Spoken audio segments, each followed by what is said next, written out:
India news आपके साथ मैं हूं चित्रा त्रिपाठी। दिल्ली में बम्पर रिकॉर्ड तोड़ जीत के बाद अरविंद केजरीवाल मुख्यमंत्री पद की शपथ लेने की तैयारी में जुट गए हैं और देश विदेश की मीडिया से लेकर राजनीति के दिग्गज अब भी माथापच्ची कर रहे हैं कि आखिर दिल्ली ने कांग्रेस और बीजेपी के खिलाफ इतना बड़ा जनादेश क्यों दिया। चुनाव के दौरान और मतदान के बाद ये अंदाजा तो कई लोगों को था कि आम आदमी पार्टी का पलड़ा भारी है, लेकिन आम आदमी पार्टी को 3/4 से ज्यादा बहुमत मिलेगा, इसका अनुमान सिर्फ इंडिया न्यूज ही लगा पाया। कई अखबारों और राजनीति के दिग्गजों ने भी अब माना है कि दिल्ली में आम आदमी पार्टी की सुनामी सिर्फ इंडिया न्यूज ही समझ पाया। अब ये सवाल बीच बहस में है कि आखिर दिल्ली का मूड समझने में फिर बाकी दल फेल क्यों हो गए।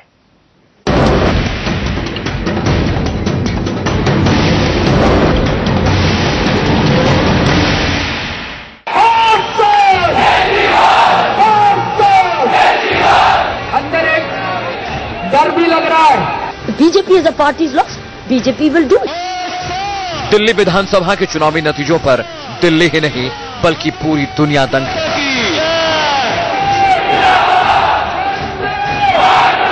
देशी विदेशी मीडिया में सिर्फ 2 ही बातों पर चर्चा है।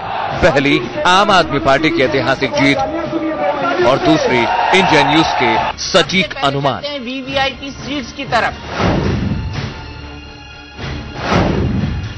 इंडिया न्यूज ने वादा किया था कि दिल्ली विधानसभा चुनावों में वोटों की गिनती से पहले सबसे सटीक अनुमान हम ही बताएंगे। अगर आगे बढ़े तो आप देख सकते हैं प्रतिशत में किसको कितने वोट मिले।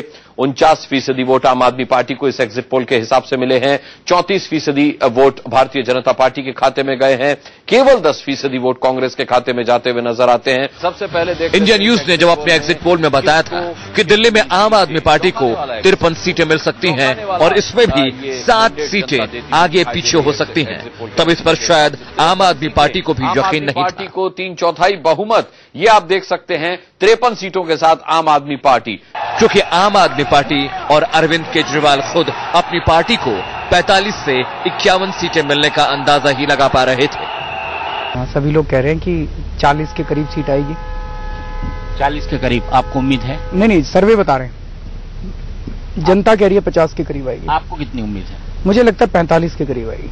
आम आदमी पार्टी को 51 seat, 51, BJP 15, Congress and others, Congress के लिए अलग से हमने नहीं किया, कांग्रेस अदर्स इंडिपेंडेंट सबको मिला के 4।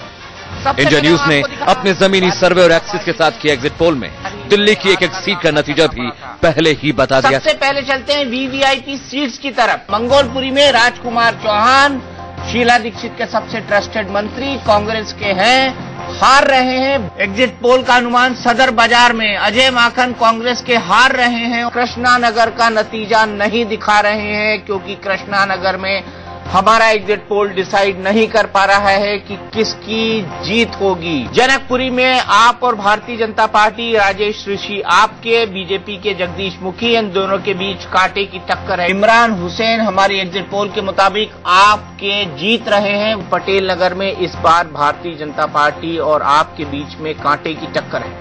अरविंद केजरीवाल यहां से केक वॉक जीत लेकर जा रहे हैं। अपना है आम आदमी पार्टी के आदर्श शास्त्री यहां से जीतते हुए नजर आ रहे हैं। सोमनाथ भारती सबसे कंट्रोवर्शियल मिनिस्टर रहे हैं आम आदमी पार्टी की 49 डेज की गवर्नमेंट में, लेकिन उसके बावजूद वो मालवीय नगर में जीत रहे हैं। अजय दत्त इस लड़ाई के अंदर चौधरी प्रेम सिंह को हरा रहे हैं। वहीं यहाँ पर सबसे दिलचस्प मुकाबला बीजेपी, कांग्रेस और आप, राकेश कुमार गुलैया, शर्मिष्ठा मुखर्जी और सौरभ भारद्वाज, तीनों के बीच कांटे की टक्कर। यहाँ पर मनीष सिसोदिया जीतते हुए दिखाई दे रहे हैं। लक्ष्मी नगर डॉक्टर AK वालिया की कॉन्स्टिट्यूएंसी, डॉक्टर अशोक वालिया कांग्रेस के कद्दावर नेता, और यहाँ पर आप और बीजेपी में है कांटे की टक्कर।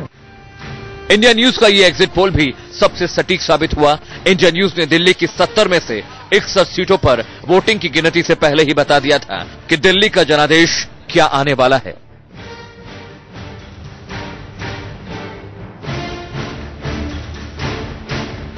दिल्ली के नतीजे आने के बाद इंडिया न्यूज का लोहा राजनीति के दिग्गजों ने भी माना। खासकर कृष्णानगर सीट के बारे में इंडिया न्यूज के ओपिनियन पोल की सबसे ज्यादा चर्चा हो रही है। दीपक चौरसिया जी को खासतौर से बधाई देना चाहिए। गली गली में जाके जब वो सर्वे कर रहे थे और कृष्णानगर के सर्वे में उन्होंने कहा हमने 3 बार सर्वे करके इतना नजदीकी का था, और क्योंकि हमारे सामने जीत नहीं दिख रही थी, लेकिन अब हमारा निष्कर्ष है कि शायद जीतेंगे, लेकिन बहुत करीबी का ये संघर्ष है किरण बेदी जी वाला, ये किसी ने नहीं कहा था। और वो उन्होंने जो खटखटाहट दी थी उसके लिए उनको बधाई देना चाहिए। लेकिन वो वार्निंग बेल बीजेपी ने सुनी नहीं, शायद बहुत देर हो चुकी है। इंडिया न्यूज ने एक बार फिर साबित कर दिया कि हम जनता की नब्ज पकड़ते हैं, इसलिए तो अब लोग भी कहते हैं खबरों की दुनिया का सबसे भरोसेमंद नाम इंडिया न्यूज।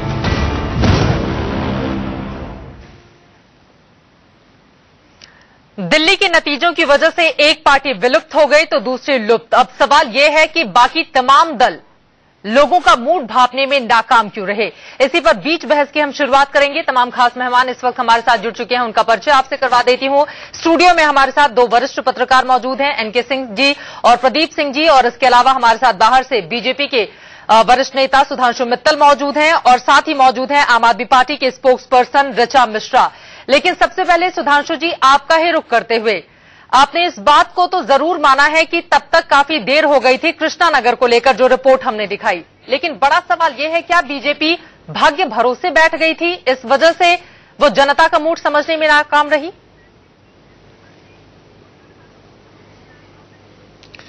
चित्रा जी, ऐसा है, अब की बार एक और भी इस चुनाव में अलग चीज थी। ये मूड लास्ट में एकदम से आखिरी में जाके अपने आप को इसने कंसोलिडेट करा, और तब तक जो है शायद इस मूड को देखते हुए कुछ और करने की स्थिति ही नहीं बची थी।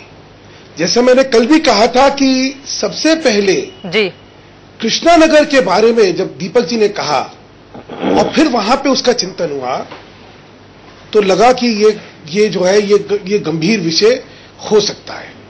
उससे पहले तो कहीं ये था ही नहीं। उससे पहले था कि भाई जीत रहे। और देखिए, वैसे तो मैं एक चीज कहना चाहता हूं, मेरा हमेशा से मानना है कि सेफोलॉजी में जो सर्वे है, जब तक कि उनका सैंपल साइज बहुत बड़ा ना हो, तब तक बिल्कुल ठीक तरीके से इस समय क्या चल रहा है इसकी जानकारी मिलती ही नहीं है। लेकिन इशारा तो पहले से मिलने लगा था ना। ओपिनियन पोल जितने भी आए थे सुधांशु जी, वो इस बात की ओर इशारा कर रहे थे कि आपका पलड़ा भारी है। बीजेपी तो इस बात से जैसे इत्तेफाक रखने को तैयार ही नहीं थी। नहीं चित्रा जी, ऐसा है, जिस गार्डेड तरीके से आ रहा था कि भाजपा अभी आगे है, ये पीछे है, बड़ा करीब का संघर्ष है, असलियत में तो ये तो बिल्कुल सुनामी निकली ना। तो किसी भी सर्वे का जो निष्कर्ष था वो तो असलियत से बहुत दूर था। और मैंने कहा कि 2,80,000 से कम का सैंपल दिल्ली शहर जैसे जगह में जी कभी भी सही तरीके से किसी चुनावी परिणाम को आंक सके, ये मैं मानता ही नहीं। क्योंकि यहां पे क्या है, विभिन्नता इतनी ज्यादा है कि ये प्रदेश को समझना बहुत मुश्किल है। मैं एक और भी मानता हूं कि राजनीतिक संगठनों के साथ एक दिक्कत भी होती है जी। हम लोगों के कार्यकर्ता और हम लोगों के लोग जब आपस में मिलते हैं तो नेतृत्व को यही समझाते हैं कि हाँ भाई बहुत अच्छा चल रहा है, बहुत अच्छा चल रहा है। लोगों से भी मानेंगे तो लोगों में भी एक झिझक रहती है कि भाई कैसे कह दिया जाए कि आपका जो है नीचे माहौल बिल्कुल खराब है जी। कुछ लोग कहते भी हैं, लेकिन शायद तब तक कुछ बनाम ज्यादा अधिक में आप वही सुनते हैं जो सुनना चाहते हैं। आपकी बातों पर एनके सिंह जी को जोड़ना चाह रहे हैं। दस्तक है, और इस दस्तक के बाद जी बिल्कुल सही कह रहे हैं। मैं सिर्फ ये खत्म करना चाहता हूं कि इस दस्तक के बाद गंभीरता से आत्मचिंतन होगा, गंभीरता से सत्य का निष्कर्ष निकलेगा, और जो कमियां रही हैं उन कमियों को ठीक करने की पूरी कोशिश होगी। माना तो यही जा रहा है कि मोदी जी की लहर को दिल्ली में केजरीवाल की सुनामी ने थाम दिया है। एनके सिंह जी, आपको जोड़ना चाह रहे थे। सुधांशु जी ने बड़ी अच्छी एनालिसिस की है, बिल्कुल सही और बेबाक एनालिसिस है। सेफोलॉजी एक मल्टी आइडेंटिटी सोसाइटी में बहुत मुश्किल होता है, जिसमें पहचान समूह आपस में एक दूसरे से लड़ते हों।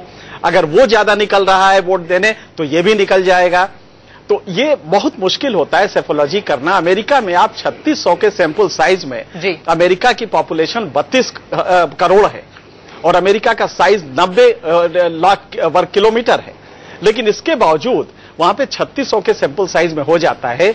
भारत में 2 लाख जो कह रहे हैं, लेकिन दिल्ली में ऐसा नहीं था। दिल्ली में वोकल है सोसाइटी और छिपती नहीं है। बिल्कुल, लेकिन ये भी तो आप देखिए कि जितने भी ओपिनियन पोल या फिर एग्जिट पोल आए, 1-2 को छोड़ दें तो सब बिल्कुल एक तरफा जा रहे थे। अब जो दूसरा पार्ट है सुधांशु जी के एनालिसिस का, देखिए एक बात आप मान के चले कि इंडिया में मीडिया बहुत ज्यादा एग्रेसिव है और लगातार आपको ये वार्निंग सिग्नल्स दे रहा था।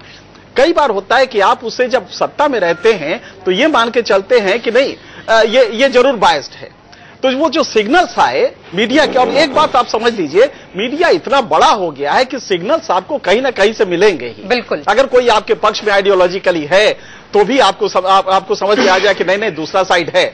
तो ऐसे में मीडिया ने लगातार ये सिग्नल्स दिए थे, लेकिन मीडिया के प्रति एक भाव जो रहता है वो रहता है कि नहीं ये मीडिया वाले तो ऐसे करते हैं। तो सत्ता में आने में एक जो ट्रैप होता है वो ये होता है कि आप ब्लॉक कर देते हैं एडवर्सेरियल कमेंट्स को। दरअसल दिक्कत ये भी होती है एनके सिंह जी, जब अपने पक्ष में नतीजे आए तो उस चीज को हम मान लेते हैं, जब विपक्ष में आए तो उस पे हम सवाल खड़े कर देते हैं। और जबकि मीडिया का रोल ही होता है नेगेटिव, ये इंट्रिंसिक उसका सिस्टम है कि वो एडवर्सेरियल डेमोक्रेसी में हमेशा सत्ता के नेगेटिव रहता है, बिल्कुल उनकी गलतियां बताता है, तो उसको आप समझते हैं कि बायस्ड है। तो मीडिया ने ये लगातार मैं देख रहा था कि 1 महीने से बता रहा था कि नेक एंड नेक फाइट है, इतना तक तो आ गया था। लास्ट तक आते या तो उसने कहा कि नहीं इट इज एडवांटेज केजरीवाल, ये भी कहना शुरू किया, और एग्जिट पोल तक आते आते तो बहुत कुछ साफ हो गया था। हाँ, ये साफ नहीं हुआ था कि ये राउट बीजेपी के लिए इतना डिसमल होगा, बिल्कुल कि वो साफ हो जाएगी कि मोदी जी 4 जगहों पर रैली करेंगे और 4 सीटें भी नहीं लेकर आ पाएंगे। यही मुझे लग रहा है कि एक बार ऋचा मिश्रा की बात हम करते हैं तो अच्छा रहता। बिल्कुल ऋचा, लेकिन क्या आप सुधांशु जी की बातों से इत्तेफाक रखेंगी, क्योंकि अगर जो सिग्नल मिल रहा था बीजेपी को वो उसे कैप्चर नहीं करती तो फिर किरण बेदी को चुनावों के ठीक कुछ दिन पहले ऊपर से लाने की जरूरत बीजेपी में क्यों पड़ती? क्या ये माना जाए कि दरअसल तैयार ही नहीं थी बीजेपी इसके लिए, और इस वजह से मोदी के चेहरे को बचाने के लिए किरण बेदी को सामने ला दिया गया ताकि अरविंद केजरीवाल बनाम बेदी का मुकाबला कर दिया जाए? चित्रा जी, बीजेपी की इंटरनल बात वो अच्छे से समझते हैं खुद ही, परंतु जैसे अगर आपने पूछा है तो जो हम लोगों ने भी समझा है वो ये कि लोकसभा चुनावों के बाद बीजेपी ने अपना दिल्ली संगठन डिसमेंटल कर दिया था और ग्राउंड लेवल पे संगठन डेवलप कंफर्म फ्रीज नहीं हुआ था। बिल्कुल। और जब चुनाव अनाउंस हुए हैं तो बाहर से लोगों को इंपोर्ट करके चुनाव लड़ने की कोशिश की गई है, तो जिसकी वजह से जो ग्राउंड से डिस्कनेक्ट होने की वजह से शायद सिग्नल्स नहीं पहुंच पाए। और आखिरी के दिनों में तो हमने ये भी देखा है कि बीजेपी के जो वर्कर्स हैं वो इतना डिसल्यूजन हो गए थे कि वो खुद बैठ गए थे और बहुत लोगों ने आम आदमी पार्टी को भी वोट दिया है, तो ये सिग्नल्स भी नहीं पहुंच पाए। तो शायद इसलिए इस तरह की चीजों का पता नहीं चला। और जहां तक आम आदमी पार्टी का सवाल है, योगेंद्र यादव जी ने 35 असेंबली कॉन्स्टिट्यूएंसीज में सैंपल साइज लेके, इसलिए इस तरह की चीजों का पता नहीं चला। और जहां तक आम आदमी पार्टी का सवाल है, योगेंद्र यादव जी ने 35 असेंबली कॉन्स्टिट्यूएंसीज में सैंपल साइज लेके सर्वे किया था और उन्होंने हमें इंटरनली ये बोला भी था कि 51 का जो उन्होंने नंबर दिया है वो भी कंजर्वेटिव है। So he was predicting internally, we knew कि लैंडस्लाइड है, पर ये तो ब्लड बात हो गया एक्चुअली। बिल्कुल, लेकिन 67 इतनी सीटें आ जाएंगी किसी ने भी उम्मीद नहीं की थी। ऐसा चमत्कार कैसे किया आप लोगों ने?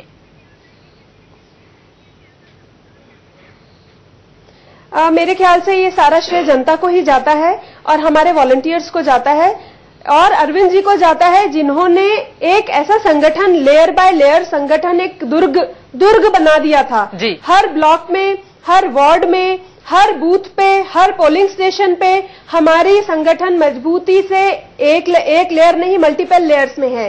जैसे कि हमारी फ्रंटल ऑर्गेनाइजेशंस है, महिलाओं का संगठन है, ट्रेडर्स का संगठन है, विलेजर्स का संगठन है और माइनॉरिटीज का भी और बहुत सारे संगठन हैं। तो ये सारे संगठन, ये सारे लेयर हर पोलिंग स्टेशन पे उन्होंने बनाए और हमें 8 महीने का अच्छा समय मिल गया और हमने काफी मॉक टेस्ट भी, मॉक ड्रिल्स बिल्कुल, और इसके लिए आपको बीजेपी का धन्यवाद देना चाहिए क्योंकि ये मौका 8 महीनों का जो है वो बीजेपी ने ही आपको दिया और बीजेपी मानकर चल रही थी कि चूंकि लोकसभा चुनावों के दौरान 60 सीटों पर बढ़त है तो उतना तो हम लेकर ही आएंगे। प्रदीप सिंह जी, कमी कहां पर रह गई? बीजेपी जैसी पार्टी 3 पर और कांग्रेस का तो खाता ही नहीं खुला। नहीं चित्रा, आप देखिए, बीजेपी एक क्रॉनिक केस है दिल्ली की इकाई। 93 में असेंबली बनी, तब से ये छठा चुनाव था विधानसभा का। बीजेपी सिर्फ एक बार जीती 93 में, वो भी मदन लाल खुराना नेता थे। लेकिन उसके बाद भी 3 नहीं, और उस समय पड़ गया दिल्ली में जनता दल कुछ इलाकों में बहुत प्रभावी था। उसने ट्रायंगुलर बनाया फाइट को, तब निकल गए। उसके बाद 98 में सुषमा स्वराज के नेतृत्व में लड़ी बीजेपी, हार गई। उसके बाद साहब सिंह वर्मा के नेतृत्व में लड़ी, हार गई। वीके मल्होत्रा के नेतृत्व में लड़ी, हार गई। हर्षवर्धन के नेतृत्व में लड़ी, हार गई। जो फर्क था, जो जिसकी वजह से जो मेरा भी अनुमान गलत निकला, बिल्कुल गलत निकला, उसका एक कारण था कि जो लोकसभा में वोट और सीटों में जो बढ़त देखी थी बीजेपी की, वो लग रहा था कि मोदी की वजह से जो ये आया है वोटर, वो विधानसभा तक साथ रहेगा। उसमें थोड़ी बहुत कमी हो सकती है, लेकिन ज्यादातर वोटर वो रुका रहेगा। एक वो अनुमान, मैं जो अपनी गलती बताता हूं कि वो हुआ। दूसरा, अरविंद केजरीवाल ने जब 19 दिन के बाद सरकार छोड़ दी, लोकसभा चुनाव लड़े, पार्टी का बुरा हाल हो गया, तो उस निराशा, उससे लगता था कि मिडिल, उस समय ये आम धारणा थी कि मिडिल क्लास उस पार्टी से हट गया। बिल्कुल। लेकिन मिडिल क्लास इतनी बड़ी संख्या में वापस जा रहा है, ये मैं मानूंगा, मुझे नजर नहीं आया। मुझे लगा कि उसकी नाराजगी पूरी तरह से खत्म नहीं हुई है। लेकिन अब लगता है कि ये जो माफी सभाएं की अरविंद केजरीवाल ने, उसका बहुत ज्यादा असर हुआ। लोगों के मन में इसका मतलब एक बात आ गई कि इन्होंने, ये अनुभवहीन थे, गलती हो गई, एक मौका और मिलना चाहिए। और क्या हर्ज है, इतनी जगह बीजेपी जीती है, एक राज्य में अगर इनको मौका मिल जाए तो उसमें कोई हर्ज नहीं है। इसलिए बीजेपी को लोकसभा चुनाव में वोट देने वाला एक बहुत बड़ा वर्ग चला गया उनके साथ, आम आदमी पार्टी के साथ। बिल्कुल। और दूसरी चीज ये हुई कि कांग्रेस और बाकी जो दल थे वो बिल्कुल साफ हो गए, जो थोड़ा ट्रायंगुलर बना सकते थे इस कंटेस्ट को, जो आपकी बढ़त को थोड़ा रोक सकते थे। तो बीजेपी के खिलाफ जितना वोट था सब कंसोलिडेट हो गया और सरसर कांग्रेस का कोई नेता नहीं हमारे साथ। लेकिन क्या इनके संग ये कांग्रेस पार्टी तो मानकर ही चल रही थी कि हमारी स्थिति तो खराब होने वाली है, और सर्वे भी वही दिखा रहे थे। शायद इस वजह से भी कम से कम वो जज्बा कांग्रेस में नजर नहीं आया। लेकिन बीजेपी को लेकर मैं सवाल जल्दी से कर लेती हूं आपसे। बीजेपी ने इतने सारे मंत्री उतार दिए, सांसदों की फौज खड़ी कर दी, खुद प्रधानमंत्री रैली कर रहे हैं, किरण बेदी को लाकर खड़ा कर दिया गया, उसके बावजूद भी बीजेपी की ये स्थिति। देखिए, प्रदीप सिंह जी ने बड़ा बढ़िया एक बात कही है कि जो एक्रीशन ऑफ वोट्स हुआ था 13%, मोदी जी के एक सिंगल फैक्टर था, मोदी जी का आना, 2013 के चुनाव के बाद मोदी जी का आना, जो इस पूरे के पूरे सपोर्ट बेस को 13% बढ़ा के 46% पे ले गए। 8 महीने में जब देखा गया तो मोदी जी का वो सारा का सारा 13% तो गया ही, 1.5% बीजेपी का भी ले गया, जो बेस वोट था वो भी निकाल ले गया। लेकिन एक चीज प्रदीप जी ने कहा है, वो ज्यादा एक्सप्लेनेशन की जरूरत है, वो ये है, एक पार्टी जब खत्म होती है तो दूसरी पार्टी उस शून्यता को भरती है। बिल्कुल। रीजन क्या था कि कांग्रेस जमीन पे आ गई, कांग्रेस का वोट खिसकता 16% नीचे कम हो गया और 8% पे आ गया। क्या वजह थी? तो ये शून्यता बीएसपी का 14% एक जमाने में होता था, वो खत्म हो गया। तो अगर ये दोनों खत्म हुए तो उसके वजूहात क्या थे, और अगर वो वजूहात थे तो बीजेपी ने उस वार्ड को क्यों नहीं फिल किया? बिल्कुल, आपने क्यों किया? वो एक वाक्य में हम बता सकते हैं। देखिए, बीजेपी को दिल्ली का मतदाता जो वंचित वर्ग है वो हमेशा से ये मानता रहा ये अमीरों की पार्टी, अभिजात्य वर्ग, गरीबों की नहीं सुनती, वो कांग्रेस को मानता था। और ये जो कांग्रेस से जब भी नाराज हुआ सामने आया, दोनों की बात से सुधांशु जी इत्तेफाक करेंगे कि ये एनालिसिस शायद उनके नजदीक, उनके जहन के नजदीक होगी। सुधांशु मित्तल जी, सवाल ये भी है, 13 सालों से मोदी शाह की जोड़ी अब तक एक भी चुनाव नहीं हारी थी, लेकिन यहां पर इतने बड़े बड़े नेताओं के रहते हुए भी सिर्फ 3 सीटें। क्या ये माना जाए कि बीजेपी की जो लहर आंधी मोदी शाह की चल रही थी वो पूरी तरह से ठहर गई है और इसका असर अब बाकी राज्यों पर भी देखने को मिलेगा?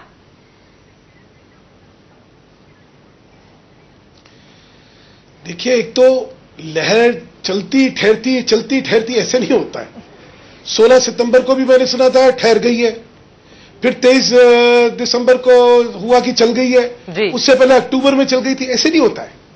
दिल्ली का एक स्थानीय परिप्रेक्ष्य है, उस स्थानीय परिप्रेक्ष्य में कई बिंदु हैं।